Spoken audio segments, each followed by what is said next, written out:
हमारे साथ हैं केंद्रीय बिजली मंत्री आर के सिंह। और बिजली पर क्या स्थिति है देश भर में, हम उनसे जानते हैं। सर, अभी हालांकि अभी तो मैंने देखा एक दिन दिल्ली सरकार की ओर से ये जारी किया गया कि पीक डिमांड पर पहुंच गया दिल्ली में इस वक्त। तो जब अभी ये हालत है तो गर्मियों में आपको लगता है कि आप वैसी हालत में हैं कि बिजली की कमी नहीं होगी? ये इत्मीनान से, ये आज का पीक डिमांड था देश का करीब 2,07,000 मेगावाट। हम तो 2,43,000 मेगावाट को डिमांड को मीट कर चुके हैं। और ये डिमांड जो बढ़ी है तो ये इसमें हमने शॉर्टेज नहीं होने दिया। ये सोचिए आप, 1,30,000 हुआ करता था इस देश का डिमांड 2013-2014 में, वो बढ़ के 2,43,000 मेगावाट हो गया। उस समय शॉर्टेज होता था ये 10% से लेकर 4% तक। हमने इसमें शॉर्टेज नहीं होने दिया। हमने कैपेसिटी जोड़ा है इतना, करीब 1,97,000 मेगावाट हमने उत्पादन क्षमता जोड़ा है। और बिजली को जो उत्पादन करते हैं उसको भेजना होगा, उसके लिए ट्रांसमिशन व्यवस्था हमने की है। करीब 1,93,000 हमने सर्किट किलोमीटर ट्रांसमिशन जोड़ा। और पूरे देश में अब ये हमने ये स्थिति कर दी है कि करीब 2014 में आप देश के एक कोने से दूसरे कोने तक 36,000 मेगावाट ही भेज सकते थे, उसको बढ़ा के हमने 1,16,000 मेगावाट तक कर दिया। तो अब शॉर्टेज होने का कहीं सवाल नहीं है। ये डिस्ट्रीब्यूशन सिस्टम चरमरा गई थी, क्योंकि जितने डिस्ट्रीब्यूशन कंपनियां थी उनकी हालत बेकार थी।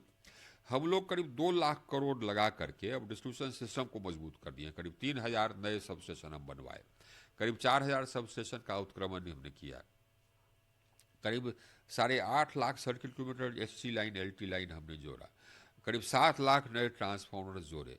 तो ये कुल मिला करके जनरेशन, ट्रांसमिशन, डिस्ट्रीब्यूशन तीनों पर काम करके, और अब ये स्थिति कर दी है कि ग्रामीण क्षेत्र में पहले 12.5 घंटे औसत था देश भर का, अब ये औसत हो गया है 21 से 22 घंटा ग्रामीण इलाकों में, ग्रामीण क्षेत्र में। अर्बन एरियाज में हो गया है 23.5 घंटा, जो कि होता था करीब 19-20 घंटा होता था। तो हमने 23.5 तक ले आए। और हमने अब नियम में डाल दिया कि अब कोई लोड शेडिंग करेगा तो उसको पेनल्टी देना होगा।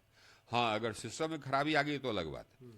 तो हम तो अब खोज रहे हैं कि कोई लोड शेडिंग का शिकायत मेरे पास आए, हम जांच करावें या किसी को हम पेनलाइज करें। नहीं, लेकिन कई बार जो राज्यों से कहीं कहीं से जो खबरें आती हैं कि लोड शेडिंग हो रहा, बिजली जा रही है जिस भी वजह से, तो वो किस वजह से कंप्लेंट करें ना। एक जगह से कंप्लेंट आया है तो हमने जांच बिठा दिया है। आज जांच में सही पाया जाएगा कि जानबूझ के लोड शेडिंग किया, ऐसा नहीं कि यहाँ कोई सिस्टम में गड़बड़ी थी, तो हम पेनलाइज कर देंगे। हम तो खोज रहे हैं। आज 2-3 आदमी पेनलाइज हो जाएंगे ना तो लोड शेडिंग बंद हो जाएगी। पेनलाइज किसको करें, मतलब स्टेट बुक में? पेनलाइज तो होगा जो डिस्ट्रीब्यूशन कंपनी है, वो पेनलाइज होगा। तो यानी कि उसका सीएमडी पेनलाइज होगा। इसमें क्लियर कट है। आप ये देखिए साहब, ये नहीं चल सकता है। हम लोग हैं, बिजली व्यवस्था है जनता की सेवा के लिए। अंदर में जो ये फ्यूडलिज्म है ना, उसको आप छोड़िए। ये कि हम सरकार हैं और ये हमको मर्जी होगा तो हम बिजली काट देंगे, हम खरीदेंगे नहीं बिजली, हम बिजली काट देंगे, ये नहीं चलेगा। आप बिजली नहीं काट सकते हैं। बिजली उत्पादन क्षमता है, आप बिजली खरीदिए और जनता को सप्लाई कीजिए।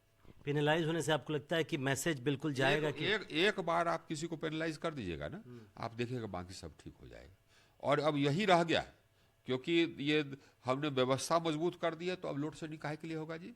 ये नहीं हो सकता है भाई। हम, इंडिया इज डिफरेंट, हमारा देश आज अलग है और मॉडर्न देश हम हैं। ये ऑलरेडी हैं हम मॉडर्न देश, तो लोड शेडिंग नहीं बर्दाश्त होगा। एक और सवाल इससे जुड़ा, हालांकि वो आपके पूरे डोमेन का नहीं है। हम लोग हर गर्मियों में देखते हैं कि कोयले की जो कमी होती है, हालांकि अभी कुछ दिन पहले प्रहलाद जोशी ने कहा कि 1-2 साल में कोयला इंपोर्ट करना भारत बंद करेगा। उसकी सही सवाल है, क्योंकि इससे तो हम एकदम बिल्कुल अंतरंग रूप से जुड़े हुए हैं। कोयला नहीं तो बिजली नहीं। हालांकि हमने रिन्यूएबल एनर्जी काफ़ी जोड़ा है। आज हमारा रिन्यूएबल एनर्जी का उत्पादन क्षमता है करीब 1,80,000 मेगावाट, और 99,000 मेगावाट निर्माणाधीन है। फिर भी कोयला का भी क्षमता चाहिए। तो क्या होता था कि जाड़ा शुरू होने के पहले तक शॉर्टेज था करीब 50,000 टन से लेकर के 2.5 लाख टन तक प्रतिदिन। तो हम इंपोर्ट करके हम ब्लेंडिंग करते थे। और ये इंपोर्ट नई बात नहीं है ब्लेंडिंग के लिए, 2009 से चला आ रहा है। तो लेकिन हमने कहा था कि शॉर्टेज नहीं होगा, लोड शेडिंग नहीं होगा। अभी कोयला मंत्रालय ने और क्षमता, उत्पादन क्षमता जोड़ी है, प्राइवेट सेक्टर को भी दिया है। तो आशा है कि कोयला का उत्पादन क्षमता बढ़ेगा, तो हमको इंपोर्ट करके ब्लेंडिंग नहीं करना पड़ेगा, उसकी जरूरत नहीं पड़ेगी। और कोयले की कमी कोई ऐसी नहीं है। हाँ, अब नहीं होगी। लेकिन आज के समय में हमारा तो स्टॉक है करीब 32 मिलियन टन स्टॉक है। एक एक और सवाल, आप बिहार से आते हैं, सांसद हैं वहाँ से। आज आरजेडी के एक विधायक हैं भाई वीरेंद्र, उन्होंने कहा है कि नीतीश कुमार लालू यादव के आशीर्वाद से ही चीफ मिनिस्टर बने हुए हैं। वहाँ पर बिल्कुल तलवारें एक तरह से खींची हुई है। और आज विजेंद्र चौधरी हैं, विजय चौधरी, उन्होंने प्रेस कॉन्फ्रेंस किया कि 2005 के बाद सरकार ने ये सफलता प्राप्त की है और कई सफलताएं गिनाई है, उसके पहले की बात उन्होंने नहीं की। अरे साहब मत कहिए। आप भी मानते हैं कि नीतीश कुमार लालू जी के आशीर्वाद से सीएम बने? हाँ बिल्कुल, इसमें कहीं कोई शक नहीं है। देखिए साहब, आरजेडी को कितना 99-100 विधायक हैं, इनको 40-41 विधायक हैं साहब। तो ये तो लालू जी के आशीर्वाद से ही मुख्यमंत्री बने हुए हैं। ये देखिए, ये लालू जी की पार्टी तोड़ करके यही बाहर गए थे। लालू जी का जो प्रोसिक्यूशन हुआ, प्रोसिक्यूशन कराने में भी नीतीश कुमार का ही हाथ था। वो जो जेल उल गए वो उन्हीं का हाथ था, ये नीतीश का ही।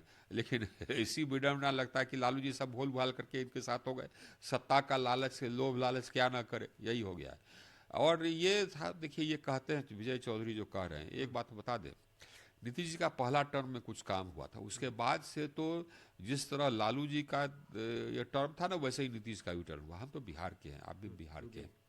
हम लोग के लिए तो बहुत मायूसी होती है जब हम देखते हैं दूसरे राज्यों को और अपने राज्य को देखते हैं, तो बहुत मायूसी होती है।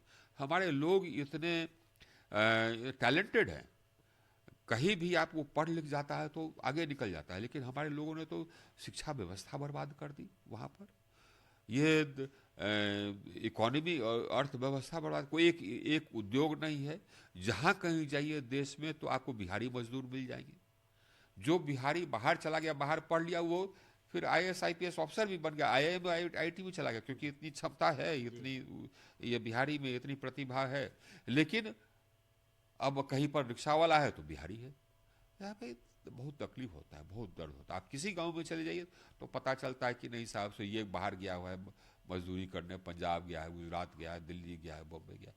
क्या बना करके रख दिया है हमारे राज्य। नहीं तो 2005 से 10 के बीच में तो बीजेपी के साथ थे नीतीश कुमार, तो फिर आप कहेंगे कि उनको आना चाहिए बीजेपी के साथ? बीजेपी के साथ तो फिर बाद में भी थे। और ये देखिए, अब हमको तो लगता है, अगर हमसे कोई पूछेगा कि उनको वापस लेना चाहिए कि नहीं लेना चाहिए, हम कहेंगे कदापि नहीं लेना चाहिए। उनकी हमको लगता है कि कुछ थोड़ा सा ये प्रॉब्लम भी हो गया है। हमको लगता है कि मानसिक तौर पर जिस तरह से उन्होंने ये भाषण दिया असेंबली में, बड़ी शर्मनाक थी।